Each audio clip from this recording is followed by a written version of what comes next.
आज हम करने वाले हैं रिवीजन उच्चतम न्यायालय का पॉलिटी में। शुरू करते हैं। उच्चतम न्यायालय भारत का शिखर न्यायालय है। संविधान के भाग 5 में और अनुच्छेद 24 से लेकर अनुच्छेद 124 से 147 तक उच्चतम न्यायालय की शक्तियों तथा कार्यों का वर्णन है। यह संघीय न्यायालय होने के साथ अंतिम अपीलीय न्यायालय भी है। उच्चतम न्यायालय आवश्यकता पड़ने पर विभिन्न विषयों राष्ट्रपति को सलाह भी दे सकता है और भारतीय उच्चतम न्यायालय नई दिल्ली में स्थित है। साथ ही मुख्य न्यायाधीशों को यह अधिकार है कि वह राष्ट्रपति की पूर्व अनुमति से उच्चतम न्यायालय के अन्य पीठ की स्थापना तथा स्थान परिवर्तन भी कर सकता है। तो उसे अधिकार है। अनुच्छेद 130 में उल्लेखनीय है कि भारत में लोकतांत्रिक गणराज्य की स्थापना 2 दिन बाद ही, मतलब जब भारत का संविधान लागू हुआ तो उसके 2 दिन बाद यानी 28 जनवरी 1950 को उच्चतम न्यायालय अस्तित्व में आया। इसके पूर्व 1937 से 1950 के दौरान संसद भवन के चैम्बर ऑफ प्रिंस में कहाँ था, तो संसद भवन के चैम्बर ऑफ प्रिंस में forts federal court of India कार्य कर रहा था। फिर उच्चतम न्यायालय द्वारा उद्घाटन संसद भवन के परिसर में हुआ। जब उच्चतम न्यायालय का उद्घाटन हुआ तो संसद भवन के अंदर हुआ, तो संसद भवन के परिसर चैम्बर ऑफ प्रिंसेस में हुआ था और वर्ष 1958 तक वह वहीं कार्य करता रहा। तत्पश्चात भगवान दास मार्ग में नई दिल्ली में एक नए परिसर के निर्माण होने के बाद 1958 में उच्चतम न्यायालय यहाँ स्थानांतरित हो गया, तो अब वहीं पर है। अब उच्चतम न्यायालय का गठन। तो अनुच्छेद 124(1) में भारत में एक उच्चतम न्यायालय होगा जो मुख्य न्यायाधीश तथा 7 अन्य न्यायाधीशों से मिलकर होगा। यानी मूल संविधान में कितने न्यायाधीश थे, तो एक मुख्य न्यायाधीश और 7 अन्य न्यायाधीश, तो एक और प्लस 7 8 न्यायाधीश थे से मिलकर बनेगा। मूल संविधान में 7 न्यायाधीश थे, लेकिन समय समय पर संसद द्वारा आवश्यकता के अनुसार न्यायाधीशों की संख्या बढ़ाई जाती रही। तो वर्तमान में मुख्य न्यायाधीश तथा 30 अन्य न्यायाधीश के साथ कुल मिलाकर 31 न्यायाधीश हैं। न्यायाधीशों की संख्या में वृद्धि के लिए उच्चतम न्यायालय अधिनियम 1956 में संशोधन हेतु विधेयक 2008 में संसद में दिसंबर 2008 में लाया गया था। तो न्यायाधीशों को बढ़ाने के लिए अधिनियम 1956 है, तो उसमें संशोधन करना पड़ता है, फिर न्यायाधीशों की संख्या बढ़ जाती है। हमें न्यायाधीशों की योग्यताएं। तो भारत में उच्चतम न्यायालय का न्यायाधीश नियुक्त होने के लिए निम्न योग्यता होनी चाहिए। पहला, वह भारत का नागरिक हो, वह लगातार कम से कम 5 वर्ष तक किसी उच्चतम न्यायालय जो हाई कोर्ट होता है तो उच्च न्यायालय में या किसी अधिक अधीनस्थ न्यायालय में क्या रहा हो। वह लगातार कम से कम 10 वर्ष तक उच्च न्यायालय या ऐसे 2 या 2 से अधिक न्यायालयों में अधिवक्ता रहा हो, यानी उसने वकालत की हो 10 वर्षों तक, या फिर 5 वर्षों तक वह न्यायाधीश के पद पर रहा हो। वह राष्ट्रपति की राय में विख्यात कुशल विधिवेत्ता हो, यानी उसे ज्ञान हो। वह भारत में उच्चतम न्यायालय के न्यायाधीशों की नियुक्ति में उच्च न्यायालय के न्यायाधीशों को प्राथमिकता दी जाती है। ठीक है। तो उच्चतम न्यायालय में जो मतलब सुप्रीम कोर्ट में जो न्यायाधीश आते हैं वो हाई कोर्ट के आते हैं, उन्हें प्राथमिकता दी जाती है। वर्ष 2014 में क्या हुआ, कोलियम व्यवस्था के दौरान उच्चतम न्यायालय के न्यायाधीश पद हेतु उच्चतम न्यायालय के 2 वरिष्ठ वकीलों की नियुक्ति किए जाने की अनुशंसा की गई कि जो सुप्रीम कोर्ट के वकील हैं उन्हें न्यायाधीश बनाया जाए, जिसमें गोपाल सुब्रमण्यम और RF नरीमन के नामों की गई। यह कदम अत्यंत महत्वपूर्ण है और निर्णायक था जब वकीलों को सीधे न्यायाधीश बनाया जा रहा था। तो भारतीय संविधान में ये उल्लेखित है कि उच्च न्यायालय का न्यायाधीश वकील अथवा अन्य विधि विशेषज्ञ ही उच्चतम न्यायालय के न्यायाधीश हो सकता है। तो हाई कोर्ट का न्यायाधीश या वकील बन सकता है। इसके पहले 1999 में संतोष हेगड़े को भी उच्चतम न्यायालय के न्यायाधीश के रूप में नियुक्त किया गया था, जब वे उच्चतम न्यायालय के एक वकील थे।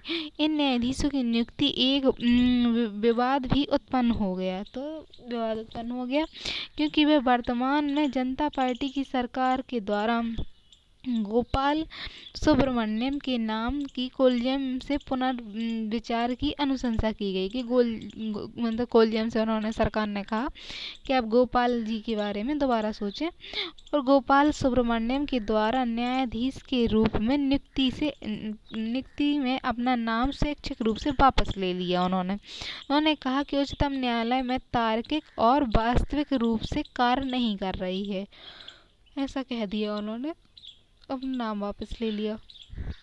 वह संविधान की तीसरी अनुसूची में उच्चतम न्यायालय के मुख्य न्यायाधीश तथा अन्य न्यायाधीशों के शपथ लेने का प्रावधान है। उच्चतम न्यायालय के न्यायाधीश की नियुक्ति से पहले राष्ट्रपति या उसके द्वारा नियुक्त किसी भी व्यक्ति के समक्ष शपथ लेते हैं, जो इस प्रकार। तो न्यायाधीश क्या करते हैं, राष्ट्रपति उन्हें शपथ दिलाते हैं, या राष्ट्रपति के द्वारा कोई भी व्यक्ति उन्हें शपथ दिलाता है। न्यायाधीश द्वारा भारतीय संविधान के प्रति पूर्ण आस्था निष्ठा की शपथ ली जाती है। वह भारत की संप्रभुता अखंडता बनाए रखने की शपथ लेते हैं। वह संविधान में विधि की रक्षा की शपथ लेते हैं और अपने कार्यकाल के कर्तव्यों को बिना किसी भय अथवा पक्षपात, अनुराग या असद्भावना के अनुसार संपादित करते हैं। अब न्यायाधीशों की नियुक्तियाँ किस तरह से होती हैं। तो न्यायाधीशों की नियुक्ति के संबंध में संविधान में उल्लेखित है कि राष्ट्रपति द्वारा उच्चतम न्यायालय के न्यायाधीशों की नियुक्ति की जाएगी, जिसके लिए वह मंत्री के अतिरिक्त अन्य व्यक्तियों से परामर्श करेंगे।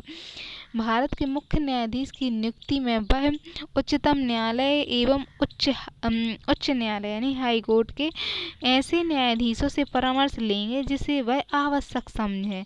अनुच्छेद 124 के 2 में है कि वो परामर्श लेंगे। फिर अन्य न्यायाधीश जो होते हैं तो उनकी नियुक्ति के लिए राष्ट्रपति मुख्य न्यायाधीश से परामर्श लेना आवश्यक है। अगर किसी और न्यायाधीश की नियुक्ति करनी है तो मुख्य न्यायाधीश से सलाह लेंगे, अगर मुख्य न्यायाधीश की करनी है तो जिसको आवश्यक समझे उसको सलाह लेंगे। राष्ट्रपति परामर्श मानने के लिए बाध्य है या नहीं, यह विवाद का विषय रहा है। तो संविधान लागू होने के बाद से 80 के दशक तक यह माना गया कि राष्ट्रपति के पास न्यायाधीश के परामर्श मानने या ना मानने का विवेकाधिकार है, यानी वो मान सकते हैं, नहीं मान सकते हैं। 1982 में क्या हुआ कि MP गुप्ता के प्रसिद्ध मामले में उच्चतम न्यायालय ने यह कहा कि परामर्श मानना राष्ट्रपति के लिए बाध्यकारी नहीं है।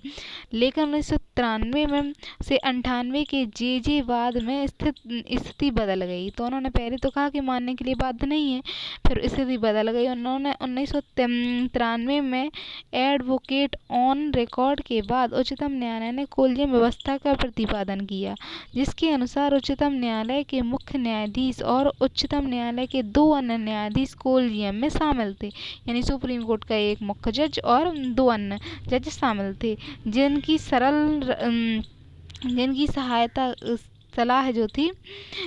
सलाह पर राष्ट्रपति न्यायाधीशों की नियुक्ति करेंगे। परंतु कोलियम में स्पष्ट नहीं था कि मुख्य न्यायाधीश और अन्य न्यायाधीशों की भूमिका क्या होगी। इसी स्पष्टीकरण के लिए राष्ट्रपति द्वारा उच्चतम न्यायालय से परामर्श लिया गया और वर्ष 1998 में उच्चतम न्यायालय ने कोलियम व्यवस्था को स्पष्ट करते हुए कहा कि कोलियम भारत के मुख्य न्यायाधीश और 4 अन्य वरिष्ठ न्यायाधीशों से मिलकर बनेगा, जो राष्ट्रपति को न्यायाधीशों की नियुक्ति के लिए लिखित सलाह देंगे। तो उसमें अब 5 लोग हो गए कोलियम में, वो लिखित सलाह देंगे। यदि कोलियम के 2 न्यायाधीश किसी अन्य न्यायाधीश के निर्णय के विरुद्ध हैं तो राष्ट्रपति के समक्ष नियुक्ति की सलाह नहीं दी जाएगी। यानी 2 में से यदि कोई और भी बाहर है, 2 न्यायाधीशों में से किसी अन्य निर्णय के विरुद्ध है तो फिर सलाह नहीं दी जाएगी।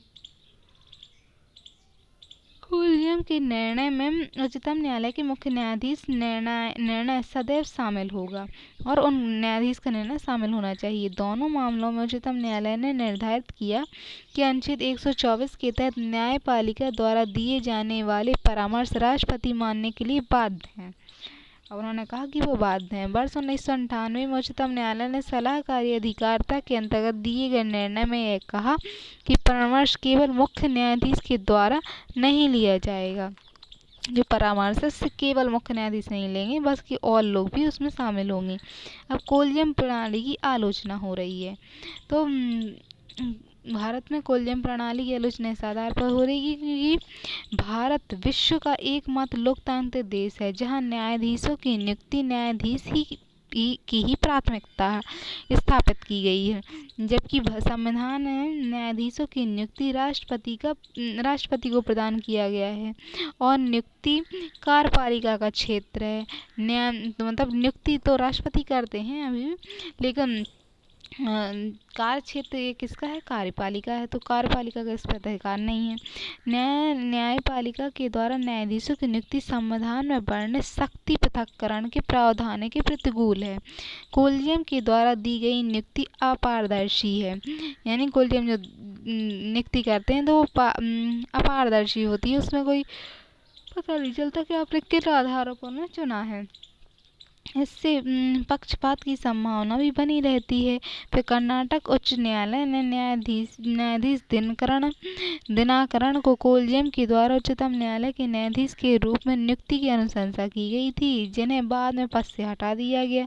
न्यायाधीश की नियुक्ति में न्यायपालिका की प्राथमिकता तार्किक नहीं है, तो आलोचक ऐसा कहते हैं, क्योंकि विश्वास के किसी भी लोकतांत्रिक देश में न्यायाधीश की नियुक्ति नहीं करते, यानी विश्व में ऐसा कहीं नहीं है, बल्कि कार्यपालिका के द्वारा, यानी कार्यपालिका जो है वो नियुक्ति करती है। इसलिए अब संसद ने राष्ट्रीय न्यायिक नियुक्ति आयोग लाया, यानी NJAC, national justice empowerment commission. तो राष्ट्रीय न्यायिक नियुक्ति आयोग जो संसद वालों ने लाया है। न्यायाधीशों यानी न्यायपालिका में न्यायाधीशों की नियुक्ति प्रक्रिया को व्यापक और समग्र बनाने के लिए अन्य प्रणाली की गुणवत्ता में सुधार लाने हेतु संसद ने एक राष्ट्रीय न्यायिक नियुक्ति आयोग गठित करने की पहल की है। इसमें संसद ने 99 संविधान संशोधन अधिनियम 2024 पारित किया और 13 अप्रैल 2015 को राष्ट्रीय न्यायिक नियुक्ति आयोग अस्तित्व में आया। यह अधिनियम प्रस्तावित राष्ट्रीय न्यायिक नियुक्ति आयोग की संरचना एवं कामकाज हेतु संविधान की विभिन्न धाराओं में संशोधन से संबंधित है। तो एक जो न्यायाधीशों की नियुक्ति करेगा वो आया है, उसमें इस अधिनियम में 3 नए अनुच्छेद 124, 124B और 124C जोड़े गए हैं।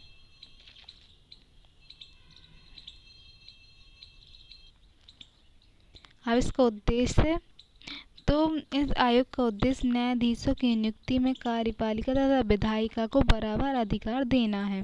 वर्ष 1993 से अब तक प्रचलित कोलियम प्रणाली के तहत न्यायपालिका स्वयं ही उच्चतम न्यायालय के न्यायाधीशों की नियुक्ति करती है, जिसमें कार्यपालिका की कोई भूमिका नहीं है। संभवतः भारत विश्व का पहला ऐसा देश है जहां न्यायाधीशों की नियुक्ति में कार्यपालिका की कोई भूमिका नहीं है। इसीलिए इस कमी को दूर करने हेतु एक आयोग बनाया गया।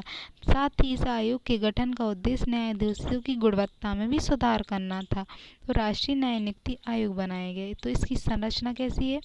इसमें राष्ट्रीय न्यायिक नियुक्ति आयोग के नाम से एक आयोग होगा जिसका अध्यक्ष भारत का मुख्य न्यायाधीश होगा।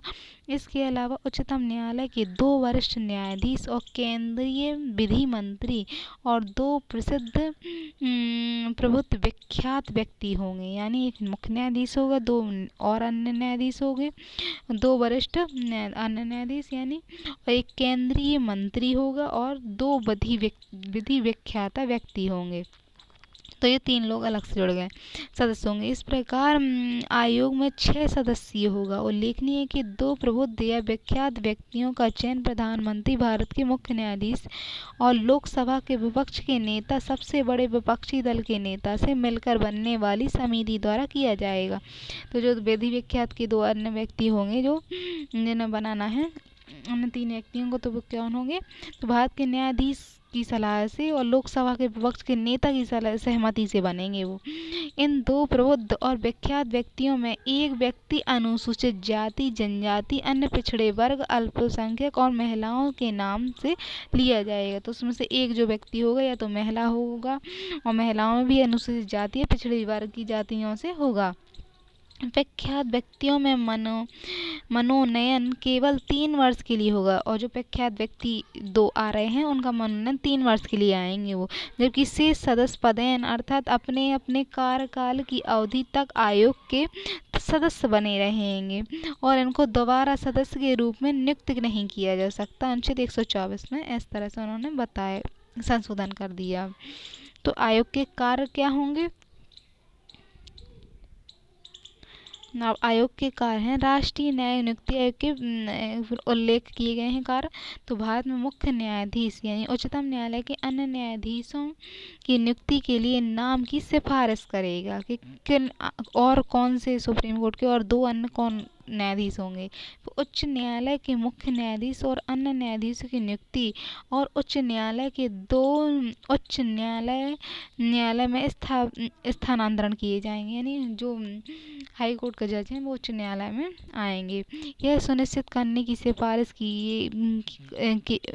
करेंगे कि सदस्य समकक्ष और योग्य हो, सक्षम और योग्य हो। तो अनुच्छेद 124B में तो ये निर्धारित करेंगे। न्यायिक नियुक्ति से संबंधित सभी प्रकार के कानून बनाने की शक्ति संसद को प्रदान की गई है और संसद की शक्ति के अंतर्गत ही राष्ट्रीय न्यायिक नियुक्ति आयोग विधेयक जो 2014 में पारित किया गया और इसमें अनुच्छेद 24C में आया, इस तरह से लिखा है। तो इसकी भी आलोचना हो रही है राष्ट्रीय न्यायिक नियुक्ति आयोग, और अब ये ख़त्म भी कर दिया है सुप्रीम कोर्ट ने। तो इस कानून में न्यायपालिका में कार्यपालिका की दखल अंदाजी का मार्ग प्रशस्त हो जाएगा, जिससे न्याय व्यवस्था प्रभावित हो सकती है तथा न्यायपालिका कार्यपालिका के दबाव में आ सकती है, जबकि प्रावधान संविधान के अनुच्छेद 50 में वर्णित कार्यपालिका एवं न्यायपालिका पृथक्करण की भावना के अनुकूल नहीं है। तो संविधान में न्यायपालिका और कार्यपालिका को अलग अलग कर दिया गया है। इन प्रावधानों का प्रभाव न्यायालय द्वारा किए जा रहे हैं और विभिन्न मुद्दों में सुनवाई पर पड़ेगा। तो कोयला ब्लॉक आवंटन तथा अन्य न्यायाधीशों की नियुक्ति सरकार द्वारा आधिकारिक रूप से की जाएगी, जिससे न्यायालय की स्वायत्तता प्रभावित होगी तथा न्यायाधीशों की कार्यपालिका की प्रशंसा के अभाव का भाव आ जाएगा न्यायाधीशों में, तो कार्यपालिका के अनुसार कार्य करने लगेंगे। तो न्यायाधीशों के द्वारा कोलियम व्यवस्था का निर्माण कार्यपालिका द्वारा न्यायपालिका के कार्यों में बढ़ते हस्तक्षेप के कारण किया गया है कि न्यायपालिका क्या है, कार्यपालिका के कार्यों में हस्तक्षेप कर रही है, इसलिए उन्होंने भी कहा कि हम भी चलो बनाते हैं कुछ।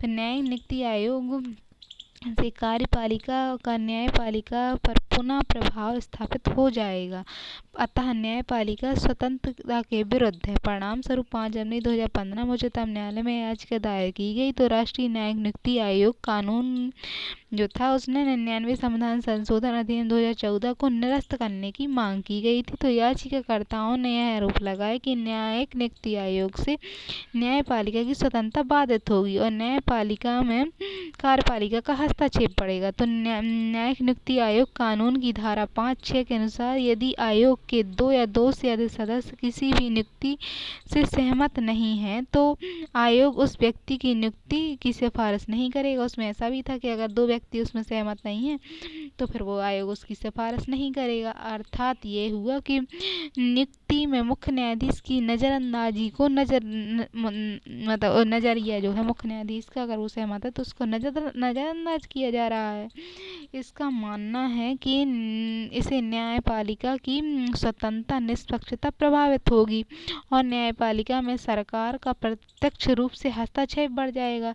तो इस कानून की वैधता की जांच के लिए न्यायाधीश GR खेहर की अध्यक्षता में 5 सदस्यीय न्यायपीठ उच्चतम न्यायालय ने गठित की और जो न्यायिक नियुक्ति आयोग कानून की वैधता की जांच कर रही है। और विवाद उस समय बढ़ गया जब प्रधानमंत्री द्वारा बुलाई गई बैठक में उच्चतम न्यायालय के मुख्य न्यायाधीश ने जाने से मना कर दिया, जिसमें आयोग के सदस्यों के लिए 2 विख्यात व्यक्ति का चयन किया जाना था। तो जब 2 व्यक्तियों का चयन किया जाना था विख्यात व्यक्तियों का, तो मुख्य न्यायाधीश उसमें गए ही नहीं और उसकी जाँच करने लगे कि ये कानून कहाँ तक सही है। अब सरकार का तर्क है सरकार अपने तर्क दे रही कि मूल संविधान में न्यायाधीशों की नियुक्ति का अधिकार कार्यपालिका और राष्ट्रपति को प्रदान किया गया है कि राष्ट्रपति नियुक्त करेंगे और न्यायालय की स्वतंत्र न्यायाधीशों की नियुक्ति के बाद से आरंभ होती है। तो न्यायपालिका की स्वतंत्रता जो है उनकी नियुक्ति के बाद आरंभ होती है, वो कहते हैं। सरकार का मानना है कि न्यायाधीश की नियुक्ति में कार्यपालिका का भी अधिकार है। ऐसे विश्व के लगभग सभी देशों में होता है। साथ ही सरकार का मानना है कि वर्तमान में प्रचलित कोलिजियम व्यवस्था शक्ति पृथक्करण सिद्धांत के खिलाफ है। शक्ति पृथक्करण सिद्धांत में नियंत्रण और व संतुलन भी निहित है, जिसके अनुसार न्यायाधीश स्वयं ही अपनी नियुक्ति नहीं कर सकते। सरकार का तर्क है कि न्यायाधीशों की नियुक्ति में अनियमितता हो रही है और न्यायाधीश में भाई भतीजेवाद की में वृद्धि हो रही है। तो इस तरह की व्यवस्था मतलब वो कह रहे हैं कि हो रही है। तो राष्ट्रीय न्यायिक नियुक्ति आयोग असंवैधानिकता। तो अक्टूबर 2015 में उच्चतम न्यायालय ने एक ऐतिहासिक निर्णय देते हुए 99 संविधान संशोधन को असंवैधानिक घोषित कर दिया। तो उन्होंने असंवैधानिक घोषित कर दिया और उच्चतम न्यायालय के अनुसार न्यायाधीश की नियुक्ति के लिए कोलिजियम व्यवस्था को बेहतर बताया। उच्चतम न्यायालय के अनुसार न्यायाधीशों की नियुक्ति का मुद्दा न्यायपालिका की स्वतंत्रता का विषय है, जो संविधान का आधारभूत लक्षण है। इसीलिए इसको संविधान संशोधन द्वारा समाप्त नहीं किया जा सकता। उच्चतम न्यायालय ने कहा कि वर्ष 1970 के दशक में न्यायाधीश की नियुक्ति में राजनीतिक हस्तक्षेप करके न्यायपालिका की स्वतंत्रता को प्रभावित किया गया था और न्यायाधीशों ने यह भी कहा कि सरकार के द्वारा किसी समलैंगिक व्यक्ति को न्यायाधीश नहीं बनाया जा सकता। तो सरकार के द्वारा क्या है कि समलैंगिक व्यक्ति को न्यायाधीश नहीं बनाया जा सकता। इसीलिए न्यायाधीश की नियुक्ति के लिए न्यायाधीश बेहतर है, यानी न्यायाधीश ही न्यायाधीश की नियुक्ति करेगा। और न्यायाधीशों ने यह कहा कि वे कोलिजियम व्यवस्था को सुधारने के लिए आम नागरिक की राय मांगेंगे। अतः इससे प्रतीत होता है कि न्यायाधीश भी यह मानते हैं कि कोलिजियम व्यवस्था पूर्ण नहीं है और 5 न्यायाधीशों की बेंच में 4 न्यायाधीशों ने कोलिजियम व्यवस्था का समर्थन किया और एक न्यायाधीश जो चलमेश्वर ने कोलिजियम व्यवस्था का समर्थन नहीं किया, बल्कि उन्होंने न्यायिक नियुक्ति आयोग का समर्थन किया। तो 5 न्यायाधीशों की बेंच थे, उसने ये फिर फैसला 4 की बहुमत से सुनाया और सरकार के द्वारा निर्णय की आलोचना की गई। आलोचकों के अनुसार यह गैर निर्वाचित पद अधिकारियों की निर्वाचित सदस्यों पर तानाशाही है। तो सरकार इस तरह से कहने लगी कि क्योंकि वो निर्वाचित नहीं होते न्यायाधीश, तो गैर निर्वाचित न्यायाधीशों की निर्वाचित लोगों पर तानाशाही उन्होंने बता दिया। सरकार के द्वारा कोलिजियम व्यवस्था एवं न्यायिक नियुक्ति आयोग की प्रक्रिया को सार्वजनिक एवं पारदर्शी बनाने की मांग की गई। अब पारदर्शी बनाया कोलिजियम को। तो कोलिजियम में सुधार। कोलिजियम को पारदर्शी बनाने के लिए निष्पक्ष और वस्तुनिष्ठ प्रक्रिया निर्माण पर विचार हो रहा है, जिसके अंतर्गत न्यायाधीशों की नियुक्ति के लिए उनके द्वारा दिए गए निर्णय उम्र निर्धारित की जाएगी। तो न्यायाधीश की जो नियुक्ति है तो उनके निर्णय के लिए उम्र निर्धारित की जाएगी तथा यह भी प्रस्ताव किया गया कि न्यायाधीश के पद पर नियुक्ति के लिए कोलिजियम की अनुशंसा से पहले 2 न्यायाधीश उम्मीदवारों की योग्यता का 2 न्यायाधीश जो होंगे वो उन न्यायाधीशों जिनको नियुक्त होना है तो उनकी योग्यता पर विचार करेंगे। फिर सरकार ने यह प्रस्ताव किया कि राष्ट्रीय सुरक्षा के आधार पर किसी भी न्यायाधीश की नियुक्ति को स्पर्धित किया जा सकता है। गैर राष्ट्रीय मतलब न्यायाधीश जिनको नियुक्त होना है उनकी प्रतिस्पर्धा कराई जा सकती है। तो न्यायाधीशों के हटाने की प्रक्रिया। अब न्यायाधीश को हटाया कैसे जाता है, तो अनुच्छेद 124 के 4 के अनुसार उच्चतम न्यायालय के न्यायाधीश को राष्ट्रपति द्वारा 2 आधारों पर हटाया जा सकता है। एक है दुर्व्यवहार और साबित कदाचार के आधार पर। कार्य करने में असमर्थता के आधार पर संविधान में न्यायाधीश को हटाने के में संक्षिप्त प्रावधान किया गया है, जिसके अनुसार न्यायाधीशों को संसद के प्रत्येक सदन की कुल सदस्य संख्या के बहुमत एवं उपस्थित मत देने वाले 2/3 सदस्यों की बहुमत से प्रस्ताव पारित करने के बाद राष्ट्रपति उसे अपने पद से हटा देंगे। और संविधान के प्रावधान के अनुसार वर्ष 1968 में संसद ने एक अधिनियम का निर्माण भी किया है। तो न्यायाधीश अगर योग्य नहीं है, सक्षम नहीं कार्य करने के, तो राष्ट्रपति उन्हें हटा सकते हैं। तो 2/3 बहुमत से प्रस्ताव पारित करके। फिर न्यायाधीश जांच अधिनियम 1968, ये न्यायाधीशों के जांच के संबंध में अधिनियम है कि उन न्यायाधीशों की जांच की जाएगी कि वो योग्य है कि नहीं। तो न्यायाधीशों को हटाने का प्रस्ताव लोकसभा या राज्यसभा किसी भी सदन में सिद्ध कदाचार या असमर्थता के आधार पर लाया जा सकता है। तो प्रस्ताव लोकसभा में भी आ सकता है, राज्यसभा में। लोकसभा के 100 और राज्यसभा के 50 सदस्य राष्ट्रपति को संबोधित या एक पत्र सदन के स्पीकर या सभापति को देते हैं। तो 100 लोगों और राज्यसभा में 50 लोगों का जो समर्थन है, उसके समर्थन के अनुसार या तो राष्ट्रपति को देंगे या सभापति या उपसभा अपने स्पीकर को देंगे। स्पीकर या सभापति द्वारा प्रस्ताव स्वीकार या अस्वीकार किया जा सकता है। फिर स्वीकार या सभापति द्वारा प्रस्ताव स्वीकार किए जाने पर निम्न प्रावधान अपनाए जाएंगे, यानी सदन द्वारा 3 सदस्यीय समिति का गठन किया जाएगा। तो अगर वो प्रस्ताव स्वीकार कर लेते हैं फिर 3 सदस्य समिति गठित की जाएगी, जिसमें उच्चतम न्यायालय के मुख्य न्यायाधीश और अन्य न्यायाधीश भी शामिल होंगे।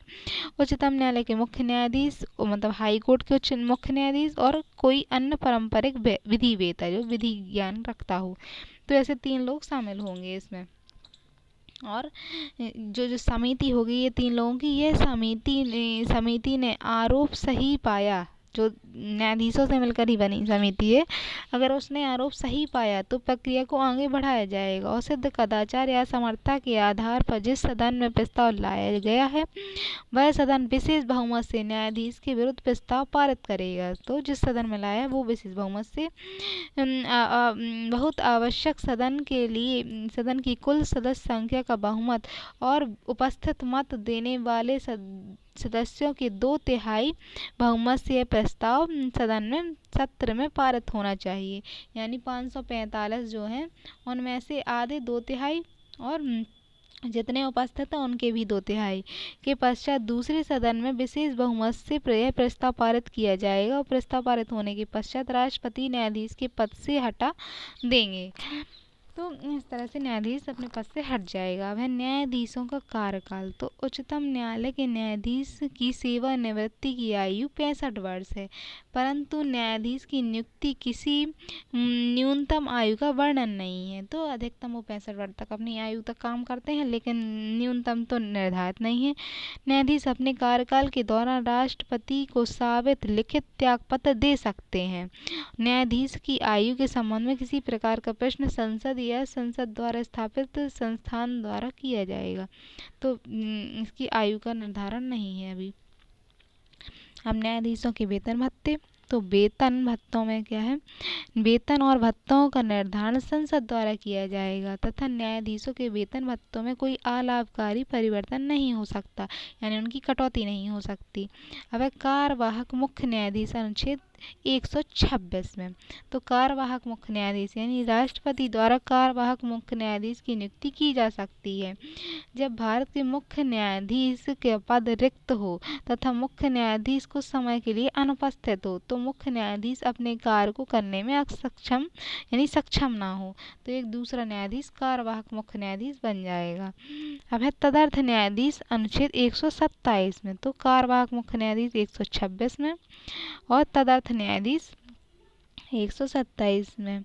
जब स्वास्थ्य या अन्य कारणों से उच्चतम न्यायालय में न्यायाधीश में यानी कोरम यानी गढ़पूर्ति अभाव न हो, यानी न्यायाधीश कम हो, तो भारत के मुख्य न्यायाधीश द्वारा राष्ट्रीय न्यायिक नियुक्ति आयोग से परामर्श, राष्ट्रीय न्यायिक नियुक्ति आयोग अब नहीं है, तो राष्ट्रपति से परामर्श करके क्या करे, तदर्थ न्यायाधीश के रूप में उच्चतम न्यायालय के अन्य न्यायाधीश जो हाई कोर्ट के न्यायाधीश हैं उनकी नियुक्ति वो सुप्रीम कोर्ट में करेंगे और उच्चतम न्यायालय के न्यायाधीश नियुक्त होने की अर्हता रखते हैं, जो मतलब न्यायाधीश बनने की योग्यता रखते हो, तो ऐसे न्यायाधीश को वो बुलाएंगे और उच्चतम न्यायालय के न्यायाधीश के सभी उपलब्धियां प्राप्त करेंगे। वो जो हाई सुप्रीम कोर्ट की जो उपलब्धियां होती हैं वो उन्हें सब मिलेंगी। 99वें संविधान संशोधन के बाद राष्ट्रीय न्यायिक नियुक्ति आयोग की सलाह से तदर्थ न्यायाधीशों की नियुक्ति करेंगे। तो 99 संविधान संशोधन अब खत्म है। तो राष्ट्रपति की सलाह से आवश्यक प्राप्त न्यायाधीश, अवकाश प्राप्त न्यायाधीश यानी जो छुट्टी पर गए, अवकाश प्राप्त न्यायाधीश यानी रिटायर हो गए हैं जो, अनुच्छेद 128 में। तो जब न्यायाधीशों की कमी है तो हाई कोर्ट से बुला सकते हैं, तो वो तदर्थ न्यायाधीश होंगे। अवकाश प्राप्त न्यायाधीश जो 128 अनुच्छेद में है यानी जो रिटायर हो गए हैं। तो भारत का मुख्य न्यायाधीश राष्ट्रपति से सहमति से उच्चतम न्यायालय या उच्च न्यायालय की किसी अवकाश प्राप्त न्यायाधीश की नियुक्ति कर सकते हैं। अवकाश प्राप्त न्यायाधीश की नियुक्ति कार्य अधिक होने पर, आवश्यकता पड़ने पर की जाती है। जब कार्य अधिक हो जाए और आवश्यकता पड़ जाए तो फिर उन्हें बुला सकते हैं कार्य करने के लिए। अवकाश प्राप्त न्यायाधीशों के वेतन भत्ते राष्ट्रपति द्वारा निर्धारित होते हैं कि कितना देना है। अब तदर्थ न्यायाधीश तथा अवकाश प्राप्त न्यायाधीशों में अंतर क्या है? तो अवकाश प्राप्त न्यायाधीश को तभी नियुक्त किया जाता है जब वह सहमत हो, जबकि तदर्थ न्यायाधीश के संदर्भ में ऐसी सहमति आवश्यक नहीं है। फिर अवकाश प्राप्त न्यायाधीश को तकनीकी अर्थों में न्यायाधीश नहीं माना जाता क्योंकि अब रिटायर हो गए हैं, तथापि वह न्यायाधीश के समस्त विशेष अधिकारों का प्रयोग करते हैं। तदर्थ न्यायाधीश के वेतन भत्ते वही होते हैं जो उच्चतम न्यायालय के अन्य न्यायाधीश के होते हैं। जो हाई कोर्ट के न्यायाधीश जो होते हैं, जो आगे सुप्रीम कोर्ट में जाते हैं, तो उनके वेतन भत्ते वही रहते हैं, जबकि जो अवकाश प्राप्त वाले हैं उनको बुलाया जाता है तो उनके वेतन भत्ते डिसाइड किए जाते हैं राष्ट्रपति द्वारा। अब उच्चतम न्यायालय की स्वतंत्रता, तो सुप्रीम कोर्ट की जो स्वतंत्रता है उसमें क्या है, उच्चतम न्यायालय के न्यायाधीश को संघ संचित निधि से वेतन भत्ते पेंशन दिए जाते हैं, दूसरी सूची में वर्णित है। तो उनके पेंशन वेतन भत्ते ये सारे संघ की सूची से दिए जाएंगे, संघ की संचित निधि से, और दूसरी अनुसूची में इसकी बात बताया गया है। वर्तमान उच्चतम न्यायालय के मुख्य न्यायाधीश को 1 लाख रुपए प्रति माह, अन्य न्यायाधीशों को 90,000 रुपये प्रति माह दिए जाते हैं। तो ये डाटा कितना सही है ये नहीं बता सकते, तो इस तरह से दिए जाते हैं। कि बिंदु ध्यान देने योग्य कि न्यायाधीशों के वेतन भत्तों का निर्धारण संसद करती है। फिर कार्यकाल के दौरान वेतन भत्तों में अलाभकारी परिवर्तन नहीं हो सकता। अनुच्छेद 360 के अंतर्गत वित्तीय आपातकाल के दौरान वेतन में कटौती की जा सकती है, लेकिन जब आपातकाल लगा हो तो वेतन में कटौती होगी, नहीं तो नहीं होगी। अब हम न्यायाधीशों के आचरण पर संसद या विधानसभा में कोई टिप्पणी नहीं की जा सकती। अपवाद तब है जब हटाए जाने की प्रक्रिया चर्चा में चल रही हो, यानी उस न्यायाधीश को हटाने वाले हों तो कर सकते हैं। फिर अवकाश प्राप्ति के बाद न्यायाधीश भारतीय क्षेत्र के किसी भी न्यायपालिका क्षेत्र में वकालत नहीं कर सकते हैं। उच्च न्यायालय की शक्तियाँ और क्षेत्र अधिकार, जो सुप्रीम कोर्ट का क्षेत्र अधिकार है वो, तो भारत में उच्चतम न्यायालय शासन का महत्वपूर्ण स्तंभ है। उच्चतम न्यायालय को संविधान में मौलिक अधिकारों के रक्षक के रूप में व्यापक शक्तियाँ प्राप्त हैं। भारत में उच्चतम न्यायालय की जितनी विस्तृत अधिकारता विश्व में किसी अन्य न्यायालय की नहीं है, यानी जितने अधिकार सुप्रीम कोर्ट को दिए गए हैं उतने अन्य किसी को नहीं दिए गए हैं।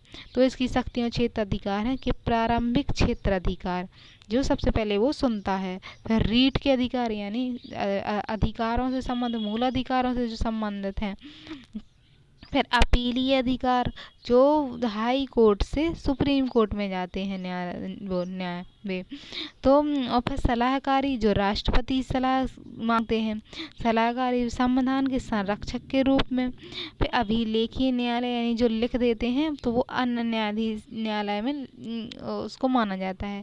फिर अन्य शक्तियाँ भी, तो इस तरह से इनकी शक्तियाँ हैं। प्रारंभिक और संघीय अधिकार, तो प्रारंभिक जो शक्तियाँ हैं, प्रारंभिक संघीय अधिकार क्षेत्र, भारत में एक लिखित संविधान है। लिखित संविधान की 7वीं अनुसूची में संघ राज्यों के बीच शक्तियों का विभाजन किया गया है। संघ एवं राज्यों के मध्य होने वाले विवाद तथा भारत के तथा विभिन्न राज्यों के बीच होने वाले विवादों के समाधान करने की शक्ति केवल उच्चतम न्यायालय में है। तो अनुच्छेद 131 में दी गई है, जिसे हम उच्चतम न्यायालय की संघीय अधिकारिता के रूप में जानते हैं। संघ राज्य संबंधों की व्याख्या करते हुए उच्चतम न्यायालय में बम्बई बाद 1994 में ऐतिहासिक निर्णय देते हुए कहा कि संघ शासन भारतीय संविधान का आधारभूत लक्षण है और एक आधिकारिक अधिकार क्षेत्र से तात्पर्य ऐसे अधिकार से है जो केवल उच्चतम न्यायालय के पास है, अन्य न्यायालय के पास अधिकारों का प्रयोग नहीं कर सकते। तो इस तरह एक अधिकार उच्चतम न्यायालय का है, यानी सुप्रीम कोर्ट का है। तो प्रारंभिक अधिकारिता के अपवाद क्या है? ऐसे संधि अथवा कर जो संविधान के प्रारंभ से पहले किए गए थे, यानी संधियाँ की गई थी और क्या किए थे, कर जो करार है यानी प्रस्ताव दिए गए थे, प्रारंभ किए गए थे, तो वर्तमान में लागू हैं। सो उत्पन्न विवाद आरंभिक क्षेत्राधिकार के अंतर्गत नहीं आते, यानी उस पर ये समाधान नहीं करे गए। जो पहले से संधि या समझौते थे, जैसे नदी जल विवाद के संबंध में है, जो दो राज्यों के बीच होते हैं, तो पहले से वो चल रहे थे, तो उन पर विवाद नहीं सुलझाएंगे। अनुच्छेद 262 के अंतर्गत संसद को अधिकार है कि वह नदी जल विभाजन के लिए अलग विधि का निर्माण कर सकती है। जैसे 1956 में संसद द्वारा विधि का निर्माण किया गया और संसद विधि बनाकर अंतर्राज्यीय नदी अथवा नदी घाटी के पानी का प्रयोग पर प्रतिबंध या बंटवारे संबंधित विवाद को उच्चतम न्यायालय के क्षेत्राधिकार से बाहर रख सकती है। तो ये संसद क्या कर सकती है? बाहर रख सकती है, यानी सुप्रीम कोर्ट इस मामले को नहीं देखेगा। अब है संघ और राज्य से संबंधित करों के विभाजन के मुद्दे। तो वित्तीय लेन देन से संबंधित विषय आरंभिक अधिकारिता से बाहर रखे गए हैं अनुच्छेद 280 और 290 में। तो यानी उनके जो संघ और राज्य के पैसों के बंटवारे हैं, उन्हें भी इस दायरे से बाहर रखा गया है। वित्त आयोग करता है ये काम। अब है रीट अधिकारिता। तो बिना संरक्षण के मौलिक अधिकारों की व्यवस्था खोखली है। भारतीय संविधान में मौलिक अधिकारों के संरक्षण का दायित्व उच्चतम न्यायालय को सौंपा गया है। अनुच्छेद 13(2) के अनुसार विधायिका यानी विधि मौलिक अधिकारों को छीनने वाले कोई भी कानून नहीं बना सकती, यानी विधायिका ऐसा कोई कानून नहीं बनाएगी जो मौलिक अधिकारों को छीने, तथा न्यायालय इस बात की जांच करता है कि क्या विधायिका द्वारा निर्मित कोई विधि मौलिक अधिकारों को हनन तो नहीं कर रही है। तो अनुच्छेद 32 के अनुसार उच्चतम न्यायालय को यह शक्ति प्राप्त है कि वह मौलिक अधिकारों को लागू कराने हेतु कार्यवाही करेगी। न्यायपालिका को बंदी, प्रत्यक्षीकरण, परमादेश, प्रतिषेध, उत्प्रेषण, अधिकारपेक्षा जैसी रीटें जारी करने का अधिकार है। मूल अधिकारों की रक्षा के लिए कोई भी व्यक्ति न्यायाधीश सीधे उच्चतम न्यायालय में जा सकता है, परंतु इसे प्रारंभिक अधिकारिता नहीं कहा जा सकता, क्योंकि मूल अधिकारों के संबंध में व्यक्ति राज्यों के बीच विवाद होता है जब तो वह आरंभिक अधिकारिता के अंतर्गत विवाद राज्य और संघ वाला होता है जो, तो वो आरंभिक अधिकारिता है। तो राज्य और संघ के बीच या दो राज्यों के बीच विवाद होते हैं तो रीट अधिकारिता के अंतर्गत मूल अधिकारों के संरक्षण के लिए याचिका सीधे उच्चतम न्यायालय के दायर की जा सकती है। तो अगर दो राज्यों के बीच मूल अधिकार को लेकर होता है तो सीधे उच्चतम न्यायालय जा सकते हैं। वर्ष 1980 के दशक में जनहित याचिका का प्रयोग करते हुए उच्चतम न्यायालय ने मौलिक अधिकारों को विस्तृत व्याख्या किया है एवं समूह के अधिकारों की रक्षा के लिए कोई तीसरा व्यक्ति भी उच्चतम न्यायालय में न्यायिक याचिका दायर करने की स्वतंत्रता दे दी गई, यानी कोई अधिकारों का उल्लंघन किसी और का हुआ है और कोई तीसरा व्यक्ति उसके अधिकार के लड़ने के लिए जा सकता है। रीट जारी करने का अधिकार उच्च न्यायालय को भी प्रदान किया गया, यानी हाई कोर्ट को भी मूल अधिकारों के लिए रीट जारी करने का अधिकार है, इसीलिए ये क्षेत्रीय सहवर्ती कहा जाता है। हाई कोर्ट अनुच्छेद 226 के तहत मौलिक अधिकारों की रक्षा के लिए रीट जारी करता है। तो अनुच्छेद 226 जो है हाई कोर्ट के लिए रीट जारी करता है, हाई कोर्ट जारी करता है, जबकि सुप्रीम कोर्ट जो है अनुच्छेद 32 में करता है, कर सकता है। उच्चतम न्यायालय जो उच्च न्यायालय है, हाई कोर्ट की रीट जारी करने की अधिकारिता उच्च यानी सुप्रीम कोर्ट की अधिकारिता से विस्तृत है। तो हाई कोर्ट की रीट जो है वो ज़्यादा बड़ी है। जहाँ सुप्रीम कोर्ट केवल मौलिक अधिकारों के उल्लंघन पर ही रीट जारी कर सकता है, वहीं हाई कोर्ट मौलिक अधिकारों के अतिरिक्त अन्य मामलों जैसे संपत्ति की रक्षा के लिए भी रीट जारी कर सकता है। तो हाई कोर्ट के द्वारा केवल अपने राज्य क्षेत्र के निवासियों के लिए याचिका स्वीकार की जाती है, जबकि उच्चतम न्यायालय के द्वारा भारत के सभी क्षेत्र के लिए याचिका दायर की जा सकती है। तो ये अंतर है कि उसका क्षेत्राधिकार ज़्यादा है और इसमें रीड करने की शक्ति ज़्यादा है। फिर अपीलीय अधिकारिता, तो भारत का उच्चतम न्यायालय उच्चतम जो न्यायालय है उच्चतम अपीलीय न्यायालय है, यानी अपीलीय अधिकारिता की से आशय उन मामलों से हैं जो हाई कोर्ट से न्यायालय से जो है उच्चतम न्यायालय में अपील की जाती है। इन मामलों में सीधे उच्चतम न्यायालय में प्रवेश नहीं किया जा सकता, तो इसे अपीलीय अधिकारिता कहते हैं, यानी सीधे सुप्रीम कोर्ट नहीं जा सकते, पहले हाई कोर्ट जाए फिर सुप्रीम कोर्ट जाए, तो ऐसे मामले होते हैं वो। अब संविधान की व्याख्या के मामले में सिविल दंडित एवं अन्य सिविल संविधान की व्याख्या के मामले जो सिविल और दंडिक या अन्य मामले अनुच्छेद 132 में हैं। फिर सिविल मामलों की अपील 133 में है, दंडिक मामलों की अपील 134 में है, विशेष इजाज़त की अपील 136 में है। इस तरह से अपील हैं। फिर संविधान की व्याख्या के मामले में अपील, यानी संविधान की व्याख्या करनी है और ऐसे मामले हैं तो उन्हें अपील की जाएगी, तो उसके संबंध में है अपील। अब संवैधानिक व्यवस्था के मामले में अपील, तो संविधान व्यवस्था में क्या है, भारत की संविधान की व्याख्या जो है उच्चतम न्यायालय वो उच्च न्यायालय हाई कोर्ट के द्वारा भी की जाती है, परंतु संविधान की अंतिम निर्णायक व्याख्या का अधिकार केवल उच्चतम न्यायालय को है। अनुच्छेद 132(1) के अनुसार भारत में किसी भी उच्च न्यायालय के में चल रहे दीवानी या फौजदारी या अन्य कार्यवाही में न्यायपालिका के निर्णय अंतिम आदेश के खिलाफ उच्चतम न्यायालय में अपील की जा सकती है, यानी हाई कोर्ट का जो अंतिम न्याय है उसके खिलाफ सुप्रीम कोर्ट में अपील होगी। यदि उच्च न्यायालय यह प्रमाणित करे कि वह किसी विधि में संविधान की व्याख्या का महत्वपूर्ण प्रश्न अंतर्निहित है। उदाहरण के लिए सूचना प्रौद्योगिकी अधिनियम 2000 IT एक्ट के अनुसार भाग 66 में उच्चतम न्यायालय ने मूल अधिकारों के उल्लंघन के आधार पर इसे रद्द कर दिया था। अब सिविल मामलों में अपील, जो संविधान के मामलों में अपील कर सकता है और सिविल मामलों में भी अपील।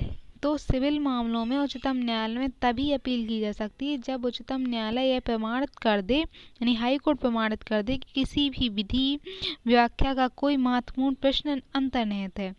तो किसी विवाद में संविधान की व्याख्या का कोई महत्वपूर्ण प्रश्न अंतर्निहित है तो मूल संविधान में सिविल मामलों में उच्चतम न्यायालय में तभी अपील की जा सकती थी जब बात 20,000 रुपये से अधिक का हो, तो तभी अपील की जा सकती है जब 20,000 रुपये से पहले अधिक का हो। लेकिन परंतु 30वें संविधान संशोधन 1972 से यह प्रावधान हटा दिया गया और वर्तमान में सिविल और दीवानी मामलों में बिना उच्चतम न्यायालय के प्रमाण के उच्च न्यायालय यानी सुप्रीम कोर्ट में अपील संभव नहीं है। अब दंडिक मामलों में अपील, तो दंडनीय मामलों में उच्चतम न्यायालय कोई आरंभिक अधिकारिता नहीं है, यानी उच्चतम न्यायालय में सीधे नहीं जा सकते। जैसे दंडिक मामलों में अपीलीय हेतु मामलों में प्रमाण पत्र की आवश्यकता नहीं है, कोई प्रमाण पत्र जरूरी नहीं है, आप जा सकते हैं। यानी प्रमाण पत्र के साथ तभी अपील की जा सकती है जब अपील के लिए उच्चतम न्यायालय यानी हाई कोर्ट यह प्रमाण प्रदान कर दे कि बात उच्चतम न्यायालय में अपील के योग्य है। अनुच्छेद 134 के काम है, तो हाई कोर्ट ये प्रमाणित कर दे कि हाँ ये मामला सुप्रीम कोर्ट जाना चाहिए, तो वो जरूर जाएगा।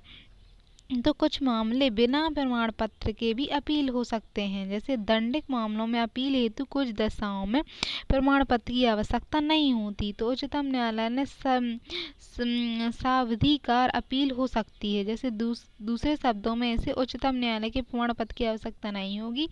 इसमें मृत्यु दंड के मामले में तब हो सकती है जब जनपद न्यायाधीश, तो मृत्युदंड के मामले में जब होगी जब जैसे जनपद न्यायाधीश ने किसी व्यक्ति को निर्दोष कहा हो और हाई कोर्ट के द्वारा मृत्युदंड की सजा दी गई हो तो हो जा सकता है। यदि हाई कोर्ट ने किसी निचले न्यायालय के मामले को मंगाकर व्यक्ति को दंड दे दिया हो, फिर आजीवन कारावास या 10 वर्ष से अधिक की सजा हो, तो वो सुप्रीम कोर्ट जाएगा। यह उच्चतम न्यायालय की विवेकाधीन शक्ति है। यदि व्यक्ति अन्य किसी साधन द्वारा न्यायालय न मिले तो अब है उसकी विवेकाधीन शक्ति। तो अगर व्यक्ति को किसी भी अन्य साधन के द्वारा न्याय ना मिले तो वह उच्चतम न्यायालय द्वारा विशेष इजाजत की शक्ति प्रयोग कर सकता है। इसके द्वारा उच्चतम न्यायालय भारत के किसी भी न्याय क्षेत्र में से अपने समक्ष अपील की इजाज़त दे सकता है और उच्चतम न्यायालय में विशेष इजाज़त की यह शक्ति अपीली शक्ति से भिन्न होती है। विशेष इजाज़त उच्चतम न्यायालय द्वारा तब दी जा सकती है जब विधि के किसी व्यापक महत्व का प्रश्न हो।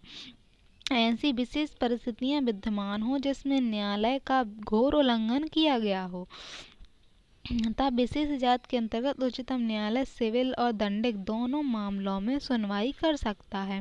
विशेष इजाज़त की अपील उच्चतम न्यायालय की अपवादिक शक्ति है, तो सामान्य शक्ति नहीं है, यानी हमेशा यूज नहीं कर सकते। अतः विशेष इजाज़त से अपील अन्य अपीली शक्ति के विकल्प नहीं है।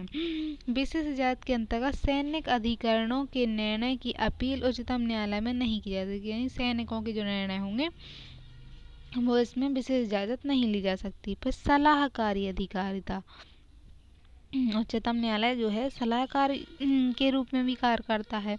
तो उच्चतम न्यायालय के निर्णय सरकार के लिए बाध्यकारी माने जाते हैं, परंतु सलाहकारी अधिकारिता के निर्णय अपवाद हैं, यानी जो सलाह देगा वो जरूरी नहीं है कि वो बाध्यकारी हो। सलाहकारी अधिकारिता का अर्थ है कि राष्ट्रपति किसी मामले में उच्चतम न्यायालय की सलाह ले सकते हैं जिसका अभिप्राय है कि उच्चतम न्यायालय के द्वारा दी गई सलाह राष्ट्रपति के लिए बाध्यकारी नहीं मानी जाएगी। सलाह लेने के निम्न आधार हो सकते हैं, जैसे ऐसी संधियां या समझौते जो संविधान लागू होने के पहले के संपादित किए गए हों। तो इन मामलों में उच्चतम न्यायालय व राष्ट्रपति को सलाह देना अनिवार्य है, वो सलाह देगा, परंतु सलाह को मानना अनिवार्य नहीं है। तो राष्ट्रपति के द्वारा किसी सार्वजनिक महत्व के मुद्दे पर उच्चतम न्यायालय से सलाह मांगी जा सकती है। इसमें उच्चतम न्यायालय सलाह दे सकता है और मना भी कर सकता है जो सार्वजनिक महत्व का हो, परंतु सलाह सरकार पर बाध्यकारी नहीं होगी। जैसे 2G स्पेक्ट्रम केशव सिंह और अयोध्या मामले में राष्ट्रपति उच्चतम न्यायालय से सलाह ली थी। तो सलाहकारी शक्ति का महत्व क्या है, उन्होंने सलाह मांगी थी राष्ट्रपति से। उच्चतम न्यायालय ने अयोध्या मामले में सलाह नहीं दी थी। सलाहकारी शक्ति के अंदर दी गई सलाह सरकार को उस महत्वपूर्ण तथ्य या विधि की व्याख्या तथा जटिलताओं का उत्तर मिल जाता है। इसलिए सरकार विधि के निर्माण से पहले सलाह पर ध्यान रखती है और सलाहकारी निर्णय भले सरकार पर बाध्यकारी ना हो लेकिन अधीनस्थ न्यायालयों के लिए बाध्यकारी होते हैं, तो निर्देश के रूप में माने जा सकते हैं। इसके द्वारा सरकार किसी भी मुद्दे पर न्यायपालिका का दृष्टिकोण पहले से जान सकती है और विधि निर्माण के समय न्यायपालिका की सलाह को ध्यान में रखा जाता है। तो उच्चतम न्यायालय एक अभिलेख न्यायालय है जिसका अभिप्राय है कि उच्चतम न्यायालय के निर्णय अन्य न्यायालय में साक्ष्य के रूप में माने जाएंगे। इसीलिए सलाहकारी अधिकारिता के अंतर्गत उच्चतम न्यायालय के द्वारा दी गई सलाह अन्य न्यायालयों के लिए बाध्यकारी होगी, भले ही वह सरकार के लिए बाध्यकारी ना हो। तो अनेक मामलों में यह देखा गया है कि उच्चतम न्यायालय की सलाहकारी अधिकारिता को व्यवहारिक रूप में सरकार द्वारा मान लिया गया है। जैसे गुजरात राज्य के चुनाव का मामला, तो उच्चतम न्यायालय ने चुनाव आयोग के पक्ष का समर्थन करते हुए कहा था कि वर्ष 2002 में गोधरा दंगे तत्काल बाद गुजरात की विधानसभा चुनाव करने की परिस्थितियां अनुकूल नहीं थी। तो सलाहकारी अधिकारिता में उच्चतम न्यायालय की विशेष शक्ति है कि वह जिसके द्वारा उच्चतम न्यायालय केवल विवादों का समाधान ही नहीं करती बल्कि सलाह भी प्रदान करती है। तो सलाहकार अधिकारिता के द्वारा वो सलाह देती है और मामले को बता देती है कैसा होना चाहिए। फिर इसमें ऐसे जिन मामलों पर सलाहकारी शक्ति का प्रयोग किया गया है, तो दिल्ली विधि अधिनियम में, केरल शिक्षा विधेयक में, बेरूबरी संघ मामले में, समुद्री प्रशुल्क अधिनियम में, केशव सिंह वाद में, राष्ट्रपति चुनाव 1974 के, विशेष न्यायिक अधिनियम 1978 में। तो इस तरह में सलाह मानी गई है। ऐसे मामले जिनमें आजीवन कारावास या 10 वर्ष से अधिक की कैद की सजा दी गई हो, इन मामलों को उच्चतम न्यायालय में अपील की जा सकती है।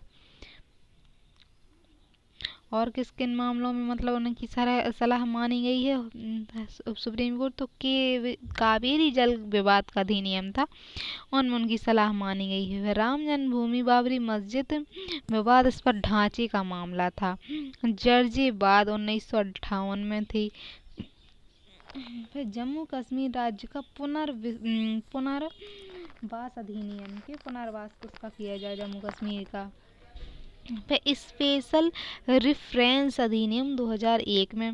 फिर गुजरात विधानसभा का चुनाव 2002 में जब दंगे हो गए थे तो कुछ समय के लिए चुनाव टाल दिया गया था। पंजाब जल समझौते समिति अधिनियम 2004 और 2G स्पेक्ट्रम का मामला 2012 में सलाह मांगी गई थी और उन्हें सलाह दी हुई।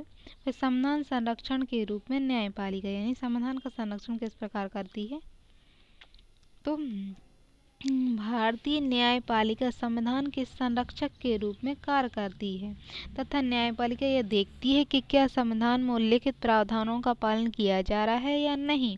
तो अनुच्छेद 13(2) के अनुसार यदि विधायिका द्वारा निर्मित कोई विधि संविधान के भाग 3 में उल्लिखित प्रावधानों का उल्लंघन करती है, तो न्यायपालिका उस विधि को विरोध की सीमा तक शून्य कर सकती है। जहाँ तक उस विधि का विरोध हो रहा है उसे वहाँ तक शून्य कर सकती है।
तो इसमें क्या है, अनुच्छेद 32(2) जो है, अनुच्छेद 32(2) के अनुसार मौलिक अधिकारों की रक्षा के लिए न्यायपालिका विभिन्न रीट निकाल सकती है।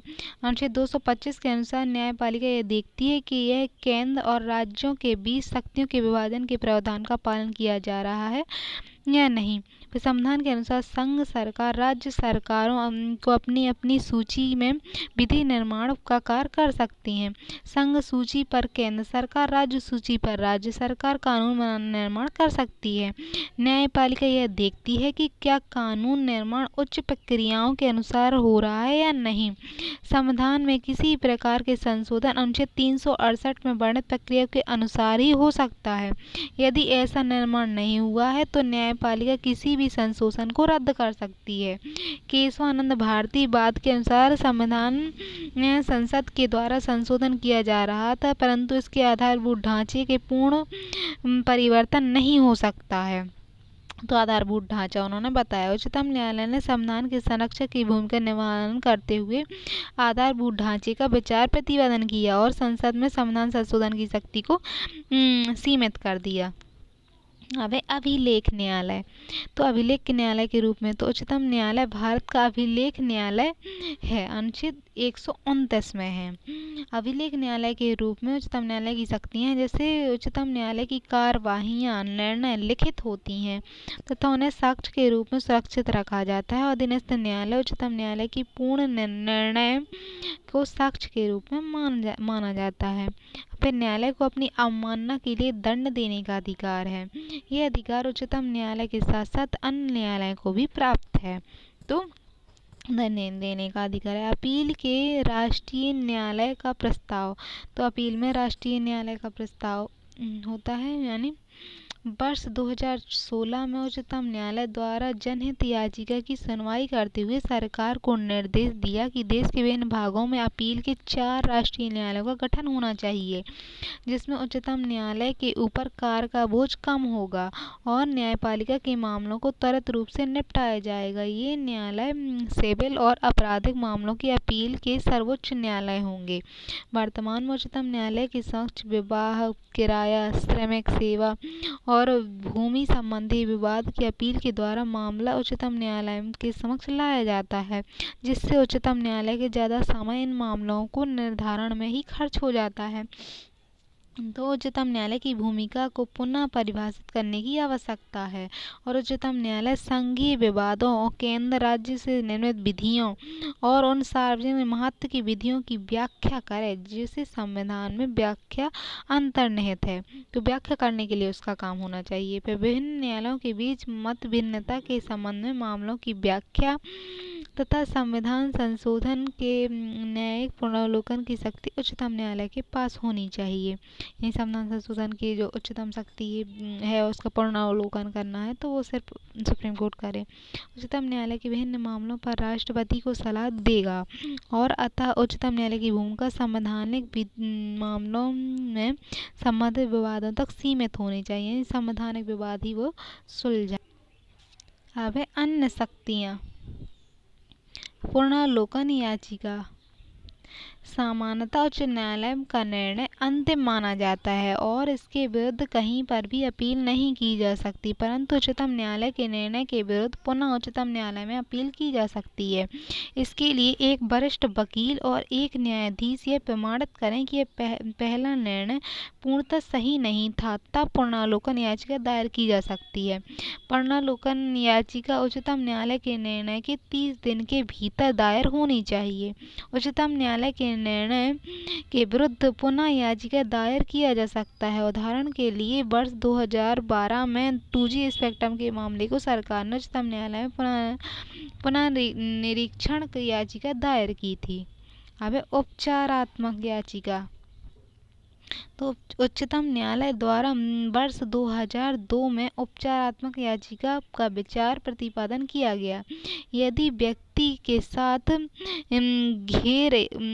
घोर अन्याय हुआ है, उसकी पुनरावलोकन याचिका अस्वीकार कर दिया गया है, तो वह उपचारात्मक याचिका दायर कर सकता है और याचिका को दायर करने की निश्चित समय सीमा निर्धारित नहीं है तथा इसे 3 वरिष्ठतम न्यायाधीश और अन्य उन न्यायाधीशों न्यायाधीशों के द्वारा प्रमाणित होना चाहिए जिन्होंने निर्णय दिया था। इसके अतिरिक्त एक वरिष्ठ वकील का प्रमाणित होना चाहिए। यदि बहुमत न्यायाधीश सहमत हैं तो जो याचिका है उसे बेंच को सौंपी जा सकती है जिसने पहले निर्णय दिया था। याचिका में पुनर्लोकन याचिका रद्द करने का आधार उल्लेखित है। ये नहीं कि याचिका जो थी उनको रद्द क्यों कर दिया था। जैसे न्यायाधीशों के द्वारा किसी करार का पक्षपात किया गया हो और प्राकृतिक न्याय का उल्लंघन किया गया हो तो इसे प्रमाणित किया जाए कि न्यायालय का उल्लंघन हुआ है, यानी न्याय का उल्लंघन हुआ, तो ये प्रमाणित करना होगा जिससे पुनर्विचार आवश्यक है। तो न्यायालय की अवमानना, अब न्यायालय की अवमानना यदि कोई करता है तो कह सकती है उसके पास, तो न्यायालय में कोई मामले में अपनी इस शक्ति का प्रयोग किया, कोई भी न्यायालय है तो न्यायालय में कई मामलों में अपनी इस शक्ति का प्रयोग किया है। तो न्यायालय की अवमानना से तात्पर्य न्यायालय की क्रियाकलापों का अनुचित टिप्पणी करने से है। न्यायालय की अवमानना एक विशेष शब्द है। न्यायालय की अवमानना करने वाले के विरुद्ध कार्यवाही करने की शक्ति न्यायालय को प्राप्त है। जब न्यायालय किसी मुकदमे की सुनवाई या जांच के दौरान महसूस करता है कि कोई व्यक्ति उसकी अवमानना कर रहा है या उसके अपने आदेशों में इस शब्दावली का प्रयोग कर रहा है जिसका न्यायालय में सबसे बड़ी शक्ति है, तो अपने आदेशों में इस शब्दावली को प्रयोग कर सकता है और न्यायालय की सबसे बड़ी शक्ति इसका प्रयोग कर वह मुकदमे के दौरान चल रही कार्यवाही में जानबूझकर व्यवधान डालने वाले व्यक्ति को उसके आचरण के लिए दंडित कर सकता है। तो ये अवमानना की उसके पास शक्ति है कि वो तुरंत उसे दंडित करेगा। न्यायालय के वैध आदेशों का अनुपालन नहीं करने पर, यानी न्यायालय के जो वैध आदेश हैं उसका अगर वो अनुपालन कोई नहीं कर रहा है तो फिर न्यायाधीश के प्रति निराधार प्रतिस्पर्धा स्पर्धित करने पर, यानी न्यायाधीश जो है न्यायाधीश के प्रति यदि कोई निरादर करता है तो वो दंडित करेंगे। फिर असंगत व्यवहार से न्यायालय की कार्यवाही में बाधा डालने पर, ऐसे तथ्यों को प्रकाशित करने से जिनके मुकदमे के न्यायिक संपादन में खतरा उत्पन्न हो तो की संभावना होती है, तो इस तरह से उन्हें वो कर सकते हैं, दंडित कर सकते हैं। अब है उपकरणों, ऐसे उपकरणों में से न्यायपालिका की अवमानना की कार्यवाही प्रारंभ होती है। तो वह अवमानना का दोषी पाए जाने से संबंधित व्यक्ति को न्यायाधीश जेल जुर्माने की सजा दे सकता है। इस तरह भारतीय संविधान के अनुच्छेद 129 से 215 में अवमानना का प्रावधान है। यह शक्ति उच्चतम हाईकोर्ट एचसी न्यायालय को प्रदान करने का प्रावधान किया गया है। भारतीय संसद द्वारा वर्ष 1952 में न्यायालय का अवमानना कानून 1952 बनाया गया और 71 में अवमानना संशोधन 1971 पास किया गया। अभी आवश्यकता, तो न्यायालय में लोगों के विश्वास को बनाए रखने के लिए अवमानना के प्रावधानों को होना अति आवश्यक है। अन्यथा न्यायाधीशों की ईमानदारी और न्यायिक क्षमता, निष्पक्षता और अवैधानिक आक्रमण बहुत तीव्र और भयंकर ढंग से हो सकते हैं। ऐसे देखा गया है कि कानून की अवहेलना करने वाले व्यक्ति व्यवहार में अभद्र वाक्यों से न्यायपालिका की गरिमा को नष्ट करने का प्रयास करते हैं। ऐसी स्थितियों में अवमानना संबंधी प्रावधान न्यायपालिका की सुरक्षा पर आ खड़े होते हैं। अवमानना प्रावधान के अभाव में न्यायपालिका की विश्वसनीयता गंभीर रूप से क्षतिग्रस्त हो सकती है एवं शरारती तत्व न्यायपालिका के सदस्यों की छवि को धूमिल करने की नीयत से उनमें विरुद्ध तथ्यहीन आरोप लगाने का प्रयास करते रहे तथा वे दूसरों के मुंह से सुनी सुनाई बातों पर की तरह जाने का प्रयास नहीं करते और बिना उन आरोपों के उपयुक्त जांच के उन्हें हथकंडा बनाए हुए न्यायाधीशों के सदस्य के विरुद्ध हवा में उछालते रहते हैं। तो इस तरह न्यायाधीश उन्हें सजा दे सकते हैं। अब निष्पक्ष आलोचना, तो प्रत्येक नागरिक को न्यायालय की आचरण पर निष्पक्ष आलोचना के नाम पर टिप्पणी करने की अनुमति नहीं दी जा सकती। यदि ऐसा होगा तब न्यायिक संस्था का और कोई औचित्य नहीं रह जाएगा और कोई व्यक्ति किसी लंबित मुद्दे के बारे में अशोभनीय टिप्पणी करता है तो और उसके उपरांत वह नोटिस प्राप्त करता है तो नोटिस प्राप्तकर्ता यह बयान देता है कि उसे इस नोटिस को भेजने का उद्देश्य आलोचना को दबाना और असहमति का मुंह बंद करना था तथा उन लोगों को तंग करना है जो उनसे असहमत हैं। यह न्यायिक संस्था पर सीधा प्रहार माना जाता है और मात्र किसी व्यक्ति या न्यायाधीश के आचरण पर नहीं तो सीधे न्यायिक संस्था पर उसे आरोप माना जाएगा, न कि किसी न्यायाधीश पर। अब न्यायालय की अवमानना व अभिव्यक्ति की स्वतंत्रता भले ही संविधान के अनुच्छेद 19(1) में भारतीय नागरिक को बोलने या व्यक्ति की स्वतंत्रता दी हो, लेकिन अनुच्छेद 129 में और 115 में 129 की और तथा 215 में उच्चतम न्यायालय के न्यायाधीशों की अवमानना संबंधी अधिकार दिए गए हैं, जो अनुच्छेद 21(a) के तहत दी गई स्वतंत्रता को सीमित कर देते हैं। यह प्रावधान न्यायपालिका की सुरक्षा एवं प्रोत्साहन के लिए आवश्यक है तथा इन दोनों प्रावधानों के बीच सामंजस्य स्थापित किया जाना बेहतर है। तो उनको भी सामंजस्य स्थापित होना चाहिए। अब है उच्चतम न्यायालय उच्च न्यायालय हाई कोर्ट। इनके संबंध में तो भारत की समेकित एक न्यायिक व्यवस्था में उच्चतम न्यायालय जो उच्च न्यायालय है वो उच्चतम न्यायालय से नीचे है, लेकिन अधीनस्थ न्यायालय से ऊपर कार्य करता है। तो राज्य के न्यायिक प्रशासन में उच्च न्यायालय की स्थिति शीर्ष पर होती है, तो राज्य में उसकी स्थिति सबसे ऊपर होती है। भारत में उच्च न्यायालय का सर्वप्रथम गठन 1862 में कलकत्ता, बम्बई, मद्रास में हुआ। वर्ष 1866 में चौथे उच्च न्यायालय की स्थापना इलाहाबाद में हुई थी। तो चौथे जो कलकत्ता में, बम्बई में है, मद्रास में था 1862 में और फिर 66 में चौथा इलाहाबाद में खुला था। इसके बाद ब्रिटिश भारत के में प्रत्येक प्रांत में अपना उच्च न्यायालय बनाया गया। 1950 के बाद प्रांत का उच्च न्यायालय ही राज्य का उच्च न्यायालय बन गया। फिर भारतीय संविधान में प्रत्येक राज्य के लिए एक उच्च न्यायालय की व्यवस्था की गई है, लेकिन 7वें संविधान संशोधन 1956 में सरकार को अधिकार दिया गया है कि वह 2 या 2 से अधिक राज्यों का एक संघ राज्य क्षेत्र के लिए साझा न्यायालय की स्थापना कर सकती है। इस समय भारत में 24 उच्च न्यायालय के जिसमें 3 साझा न्यायालय हैं। दिल्ली एकमात्र ऐसा संघ न्यायालय है जिसका अपना उच्च न्यायालय है। तो दिल्ली में अपना खुद का उच्च न्यायालय है। तो न्यायालय की अधिकारिता में संशोधन का अधिकार संसद को है, तो संसद उसमें संशोधन करेगी। अब उच्च न्यायालय का संगठन किस तरह से है, तो प्रत्येक उच्च न्यायालय में एक मुख्य न्यायाधीश जो राष्ट्रपति के दिशा निर्देश या नियुक्ति अन्य न्यायाधीश होते हैं जिनकी संख्या निर्धारण राष्ट्रपति करता है। तो एक न्यायालय में कितने न्यायाधीश होंगे उसकी संख्या राष्ट्रपति निर्धारण करेंगे और उसमें एक मुख्य न्यायाधीश होगा। हम न्यायाधीशों की नियुक्ति किस तरह से होगी, तो संविधान के 99वें संशोधन द्वारा कोलियम व्यवस्था के स्थान पर राष्ट्रीय न्यायिक नियुक्ति आयोग गठन किया गया था, लेकिन अब तो न्यायिक नियुक्ति आयोग नहीं है, अब सीधा कोलियम है। तो उच्चतम न्यायालय के मुख्य न्यायाधीश और अन्य न्यायाधीशों की नियुक्ति के बारे में राष्ट्रपति को सिफारिश भेजी जाएगी और अनुच्छेद 124(b) के अंतर्गत न्यायिक नियुक्ति आयोग के कृत्य का वर्णन किया गया था, लेकिन अब नहीं है, तो मुख्य न्यायाधीश भेजेंगे।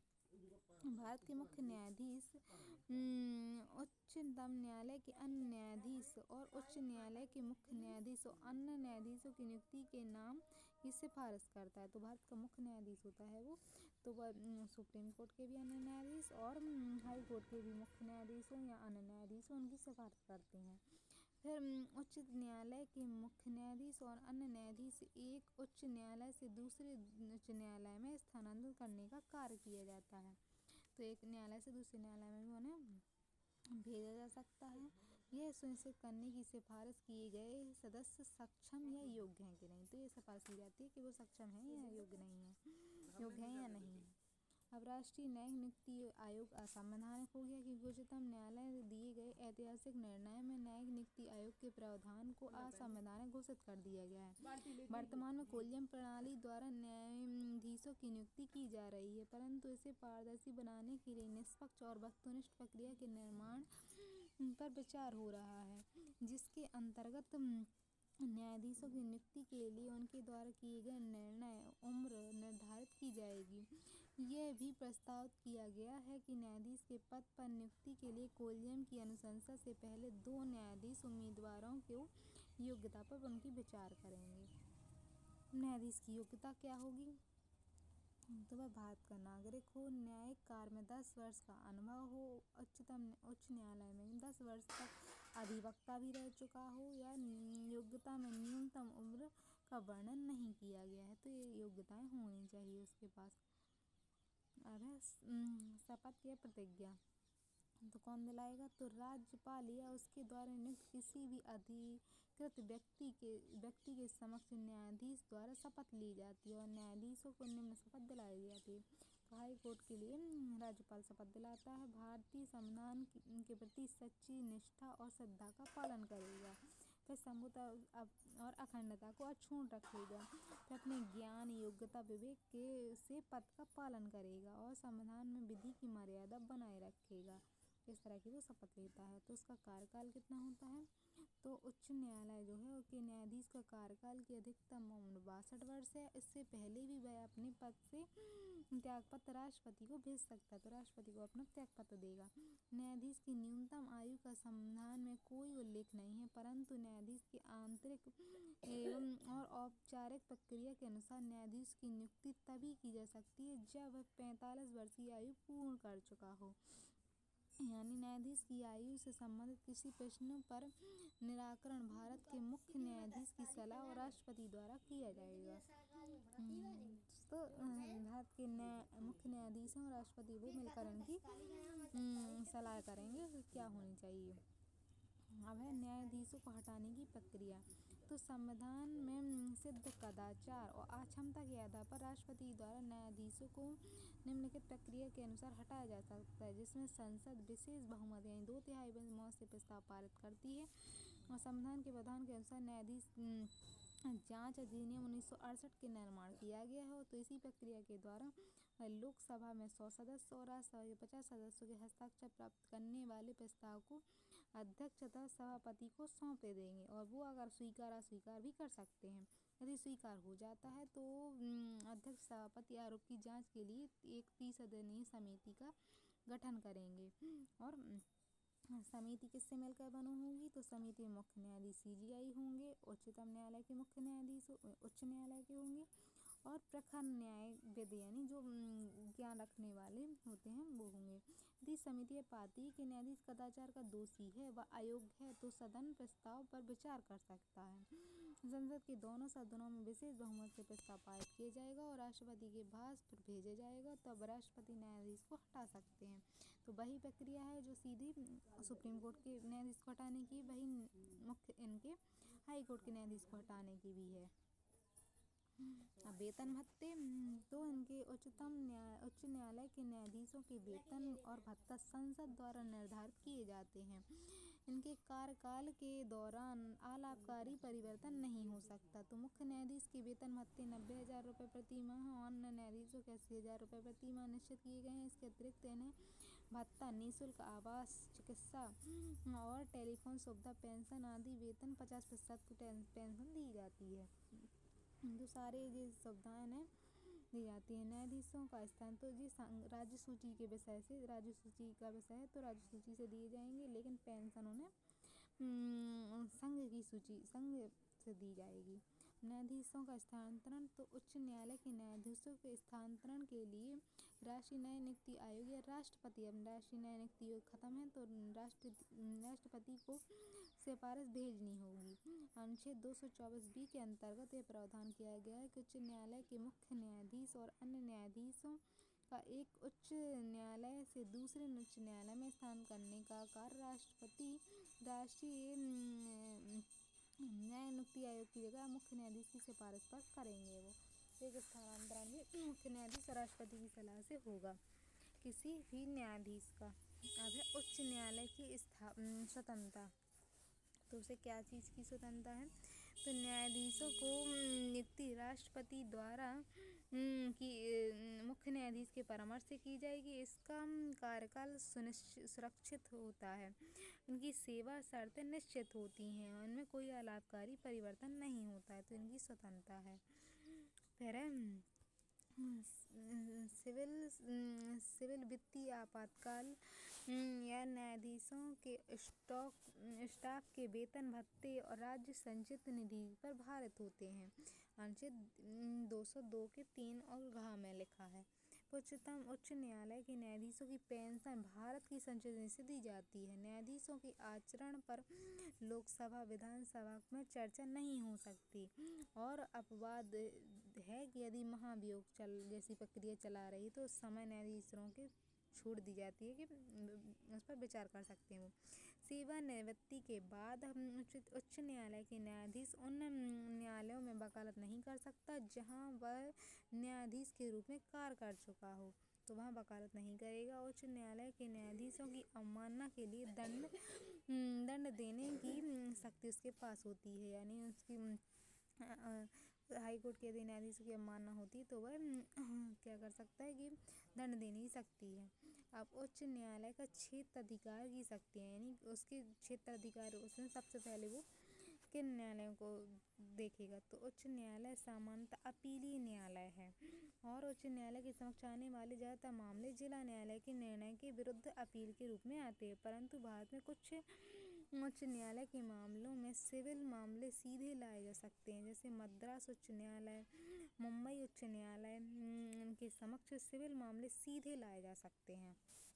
तो मद्रास का एक न्यायालय है इस तरह और मुंबई का, तो यहाँ सीधे आते हैं। उच्च न्यायालय को आपराधिक या दीवानी मामले किसी प्रकार की आरंभिक अधिकारता नहीं है, जिसका अभिप्राय है कि आपराधिक मामले जनपद न्यायालय से अपील के बाद ही उच्च न्यायालय में लाए जाएंगे, यानी पहले जनपद न्यायालय में लाए जाएंगे आपराधिक मामले, बाद में यहाँ लाए जाएंगे। फिर लोक सभा विधानसभा चुनाव से संबंधित विवाद सीधे हाईकोर्ट में जाएंगे, यानी यदि चुनाव के संबंध में विवाद हैं तो लोकसभा के हों या राज्यसभा विधानसभा के, तो सीधे हाईकोर्ट में सुने जाएंगे। तो इनकी प्रारंभिक अधिकारता इन पर है।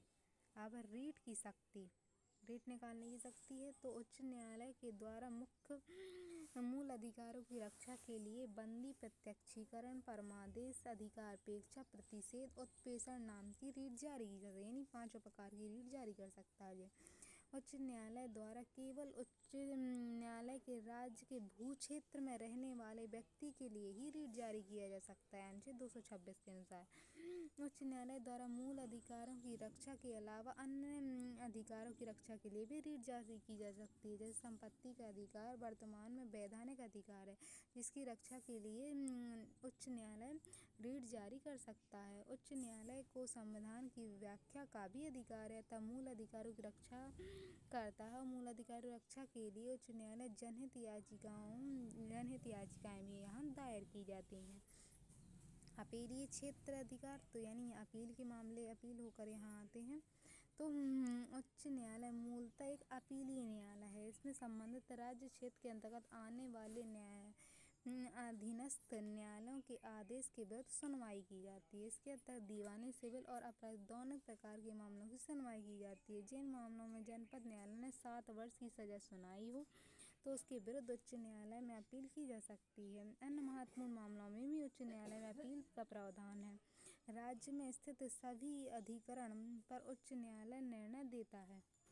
इन अधिकरणों से उच्च न्यायालय में अपील की जा सकती है। केंद्रीय प्रशासनिक अधिकरण के निर्णय के विरुद्ध उच्च न्यायालय में अपील की जा सकती है।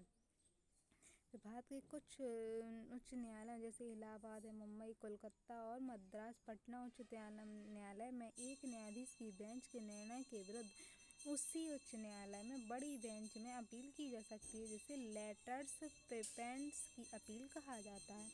तो ये इलाहाबाद, मुंबई, कलकत्ता, मद्रास और पटना जैसे उच्च न्यायालय में हो सकता है। इलाहाबाद में, मुंबई में, कलकत्ता में, मद्रास में और पटना में। तो 5 न्यायालय हैं जहाँ उसी न्यायालय की अगली बड़ी बेंच में अपील होगी। अब अधिरक्षण की शक्ति, अधिरक्षण की शक्ति क्या है? आंध्र प्रदेश के विभाजन के बाद उच्च न्यायालय के द्वारा 2 राज्यों के लिए न्यायिक अधिकरण का विभाजन किया गया है। इसका विरोध करने वाले न्यायिक अधिकरण को उच्च न्यायालय में बर्खास्त भी कर दिया है, जो उच्च न्यायालय के अधिरक्षण की शक्ति का उदाहरण है।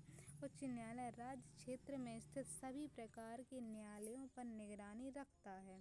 राज्य में स्थित अधीनस्थ न्यायालय विभिन्न अधिकरणों पर उच्च न्यायालय को अधिकरण की शक्ति प्राप्त है। अधीनस्थ न्यायालयों को किसी भी न्यायालय के विरुद्ध उच्च न्यायालय में अनुशासनात्मक कार्यवाही कर सकता है। जनपद न्यायाधीशों को आवश्यक अवकाश देने का अधिकार भी उच्च न्यायालय को है तथा जनपद न्यायाधीशों को राज्यपाल के द्वारा अपने पद से तभी हटाया जाएगा जब उच्च न्यायालय द्वारा अनुशंसा की जाएगी। तो यानी जिला के जो न्यायाधीश हैं उन्हें तभी हटाया जाएगा जब हाई कोर्ट उनकी अनुशंसा करेगा। परंतु उच्च न्यायालय अधीनस्थ शक्तियों की सैनिक न्यायिक शामिल नहीं है, यानी सैनिक न्याय इसमें शामिल नहीं है। अब अभिलेख न्यायालय। तो अभिलेख न्यायालय के रूप में उच्च न्यायालय 2 प्रकार की शक्तियाँ हैं। अभिलेख न्यायालय के रूप में भी ये कार्य करता है। तो उच्च न्यायालय में फैसले कार्य लिखित रूप में होते हैं और उच्च न्यायालय के पूर्ण निर्णय को साक्ष्य के रूप में सुरक्षित रखा जाता है, जो अधीनस्थ न्यायालयों के साक्ष्य के रूप में मान्य नहीं होते हैं। अब इन न्यायालयों की अवमानना का साधारण कारावास या आर्थिक दंड या दोनों प्रकार के दंड देने का अधिकार होता है। अगर न्यायालय की अवमानना होती है तो उसे दंड देने का अधिकार होता है। अब न्यायिक पुनर्विलोकन की शक्ति। तो उच्च न्यायालय को न्यायिक पुनर्विलोकन की शक्ति राज्य विधानमंडल और केंद्र सरकार दोनों के अधिनियमों और कार्यकारी आदेशों के संवैधानिकता के परीक्षण के लिए है। 2 विधानसभा के जो मामले होते हैं और संविधान के संबंध में जो केंद्र के मामले होते हैं उनके पुनः परीक्षण कर सकते हैं। यदि वे संविधान का उल्लंघन कर रहे हैं तो उन्हें असंवैधानिक या शून्य घोषित किया जा सकता है। परिणाम स्वरूप सरकार उन्हें लागू नहीं कर सकती, तो ये पुनर्विलोकन कर सकते हैं। तो ये वाला चैप्टर